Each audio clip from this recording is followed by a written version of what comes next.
If you're young, it can derail you off the path to success. I mean, you could have everything lined up. You could have the chores. You could have the tasks. You could have the business that you want to run, and you smoke weed, and then all you want to do is just jerk off and eat and have a nap.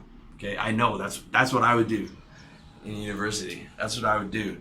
I mean, like, and then at night or whatever, like, we try and go out and chase girls. Like, nothing productive. Nothing productive. Okay. Even if you are able to be a bit productive on it, it's slowing you down. I bet money on that. Number two, it could be dangerous to your mental health. This is one that a lot of people underestimate.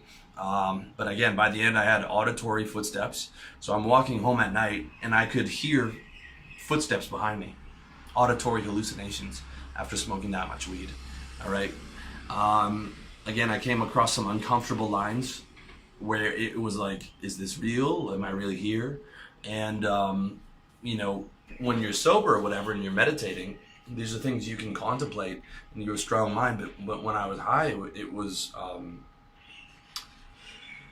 there were a few times where I was a bit scared.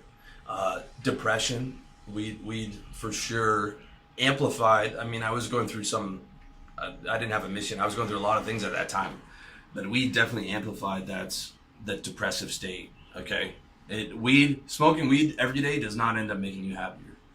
I'll tell you that it does not give you more energy. It takes energy from you. Okay, and especially the weed today, the high THC stuff. That's a powerful psychedelic. I also worked in a psych ward as security on the night shift there. My mom worked 30 years as a psych nurse, and many schizophrenic patients, their first schizophrenic break came from smoking weed. Okay? Like, if you have a history of mental illness in your family, like most of those schizophrenics, they would have a history of mental illness, but it would be something that triggered them. It would be a trauma or a stress or, weed or LSD, taking one of those drugs. Believe me, dude, I've seen a lot of them. I worked there for a year. My mom worked with these people. If you have a history of mental illness in your family, and you're young, and maybe you've had experience with depression, be careful. Be careful. Weed in general does not make you feel more calm. It's going to make you feel more fearful for most people. So, I mean, another reason not to use it. Like, it can be seriously dangerous to your mental health. Okay, people will say, like, weed's never killed anyone. More people die in drunk driving accidents than weed. Weed is better for you, is less harmful on your body than alcohol. And I would agree on those. But that doesn't negate the fact that it is a psychedelic and it is potentially dangerous to your mental health. And I've experienced those symptoms myself, so I know what I'm talking about. And I've seen them up close and personal in a psych hospital and through my mom's experiences as a psych nurse. Okay. Number three, it's illegal. Might not be a big deterrent for most of you.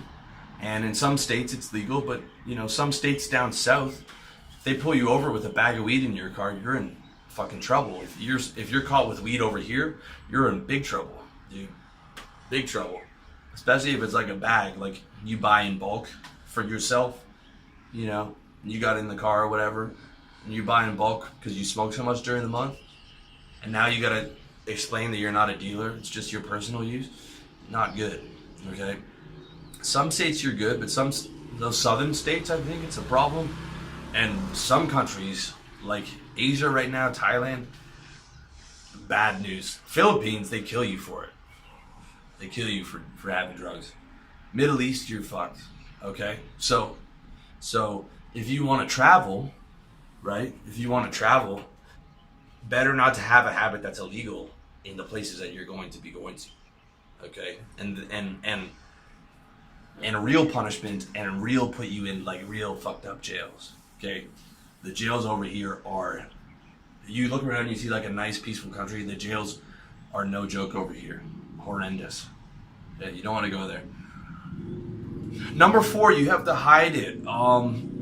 Weed smells. Okay? The guys that I worked with that smoked weed, they wouldn't tell you that until you got to know them. They were ashamed that they smoked weed. They had to hide it at work. They hid it from their boss. If you're young and you're still living at home, you have to hide the smell from your mom. You can't Can't tell you how many times you go wash your hands to get the smell off. Maybe from your girlfriend who doesn't like that you smoke weed.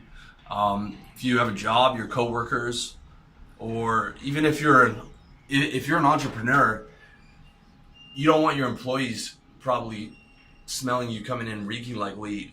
Okay, it is not a socially acceptable drug. You can say you don't care about social acceptance, but that's bullshit. All right, we're all social animals.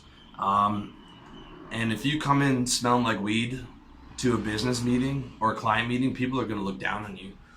If you're always smelling like weed, people are going to look down on you. That's a fact. Okay.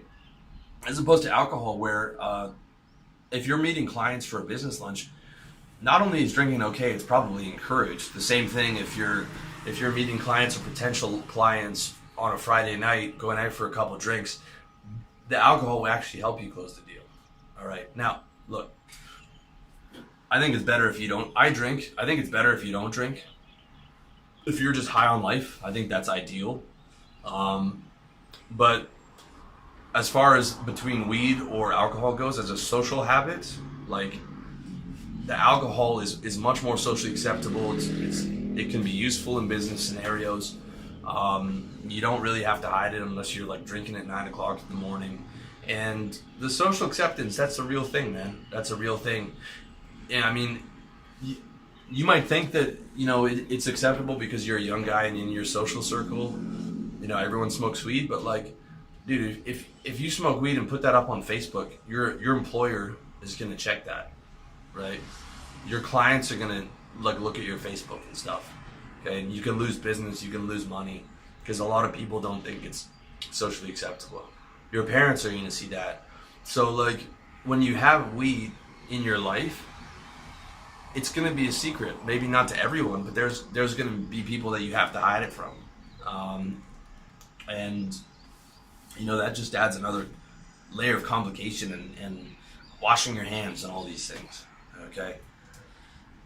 Number 5, destroys your discipline. Okay, smoke weed and that diet's going off the rails, dude. You're gonna eat that pizza.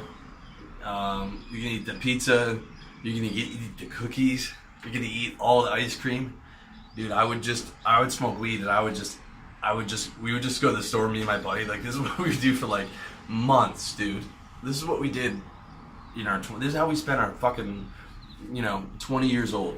And we were like, dude, let's go to the store. Okay, we're gonna get cheeseburgers. We're gonna get ice cream. We're gonna get cookies. We're gonna watch Super Troopers. So like we'd watch weed movies, we'd smoke weed, and then we'd plan before we smoke weed. We'd already have all this junk food in the house, so that we didn't have to go anywhere and we could just destroy our discipline and get fat sitting on the couch. Okay, you smoke weed, you're gonna overeat. You smoke weed, you're probably not gonna go to the gym.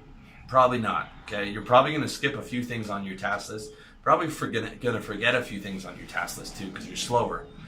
So, 5 reasons right there. Okay, especially if you're young. The big one is it slows you down. The functional, the non-functional, like big time is gonna slow you down and can lead you off the wrong path. Can pull you away from that hardcore path to success. Lastly, though, I said I was going to give you an exception. The exception to the rule is you're mentally healthy, you're a bit older, you're already on your path, and weed is your thing Friday, Saturday night. Instead of going out to the bar with your friends, your reward for killing it during the week, doing everything you're supposed to do, is maybe you smoke weed with your girl, watch a movie, have sex, have weed sex. That's the one thing that weed actually. That's the one area where actually weed gives you, like, it does make sex better. But, so that's your reward. Like, you and your girl smoke weed Friday, Saturday night, and that's it. Like, maybe one joint. After you've done everything that you're supposed to do. And you don't get paranoid. You're not tempted to smoke every night. Doesn't slow you down too much. Mentally healthy. You're good to go on that.